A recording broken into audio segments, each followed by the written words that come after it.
Hey everyone, welcome to the Made It in Music podcast. I'm Riley Taylor, our community manager here at Full Circle Music, and I'm so excited for you to hear this upcoming episode because today we are talking with Tommee Profitt about mastering film and TV songwriting.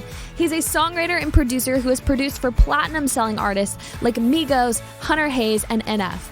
Tommee produced rapper NF's 2017 single, Let You Down, which went 6 times platinum, hit #1 on Billboard's U.S. mainstream top 40 chart, and surpassed 1 billion streams worldwide. This was recorded along with our live online audience from our Song Chasers community. You can learn more about Song Chasers at joinsongchasers.com. For now, let's dive into the episode. We're going to transition over into some crowd Q&A. So, those of you all who have questions, go ahead and paste them in the chat, or if you feel like raising your hand, you can ask them that way as well too. We'll go ahead and start with Joelle's here. She says, wondering how to get a license to rework or cover a song that already exists and how to properly legally set up the royalties. Can you speak to that?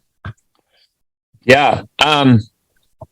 I guess this just changed recently. I didn't know this, but apparently now there's all kinds of claiming on the back end that publishers can do.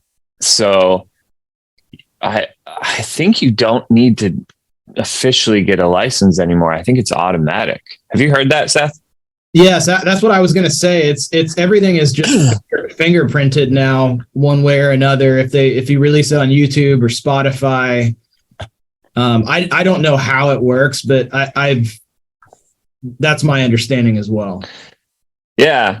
So if you cover, whatever, I can't even think of a song right now to say, but if you cover Flowers, right, by Miley Cyrus, like you just put it on Spotify and YouTube, and then her publishers or whoever, all the publishers, they can claim the percentage of the publishing on the back end, and then you own the master. That's how that works when you do a cover. So, yeah, you pretty much don't have to do anything anymore. Before there's websites you could go to and log in, like what song you want to do and click the right one and how many views and downloads and all that stuff. But they've kind of streamlined it and made it really easy for everybody. Yeah, I love that. Dave Langdon's got his hand raised. He's got a question, Dave. Hey, Tommee. This is great stuff. Hey, how's it going?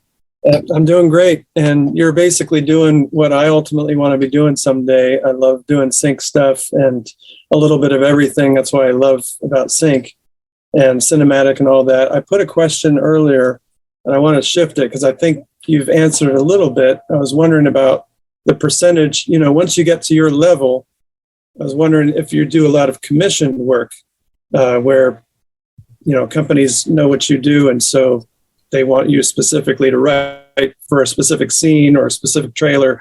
And it sounds like that's not as much what you do. The side question, how does that work? You've mentioned Capitol and Resonate.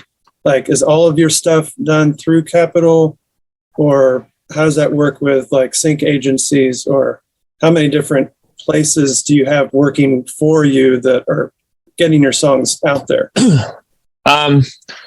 So Capitol is my publisher and now like my distributor. So the stuff I put out, I have a distribution deal with Capitol, and everything I write, obviously, as my publisher, they pitch to rep my pub side, and then Resonate pitches to rep the master side, because those are two different things that are repped when you pitch for sync.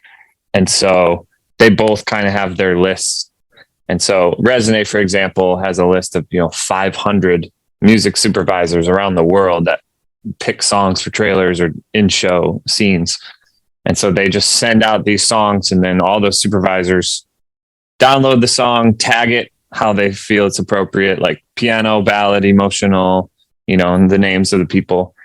And then when they have something that fits that, to my understanding, then they, maybe they're like, oh, we need a sad, emotional piano song. And they type those tags and it pulls up the songs and they can listen through, and then they pick one.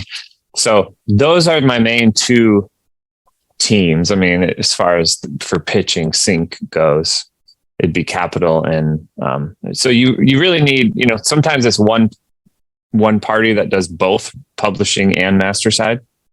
But since I have a publishing deal with Capitol, they're doing that side, and I'm using Resonate for the master side. Does that answer your question? Yeah. So at any point, do they give you specific commission projects saying, hey, we need this, or it's mainly you just creating what you want to create and they find a place for it? Yeah, I think it's that now. I mean, I've got asked to, do some scoring work or some whatever, different projects, but I like this stuff more right now. And so this is kind of what I want to do. So I'm slow to take some of those opportunities when they come. I like to just make something that sounds really cool that may or may not land in a trailer, but it's enjoyable because I like it. Does that make sense? Yeah, that's awesome. Thank you. I love it. We've got, let's see, Pamela's got a question over here. Hi, Tommee. Hello, how are you? Fine. It's good to see you again. You too. So my daughter Maven couldn't be here today because she's getting ready to pitch to Paramount in a few hours.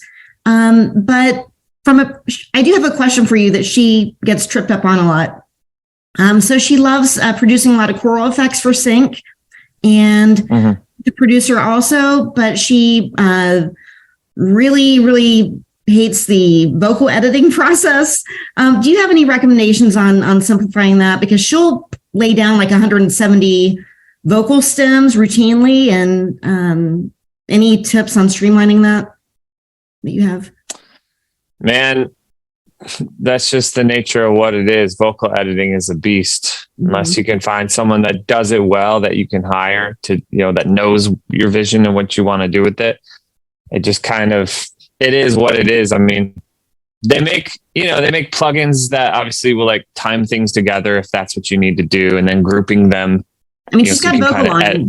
Yeah, she does have vocal line, and I forget what the other plugins are, but in terms of like the actual setup and making things easier, are there any things you do with the busing or anything like that? No, I just usually group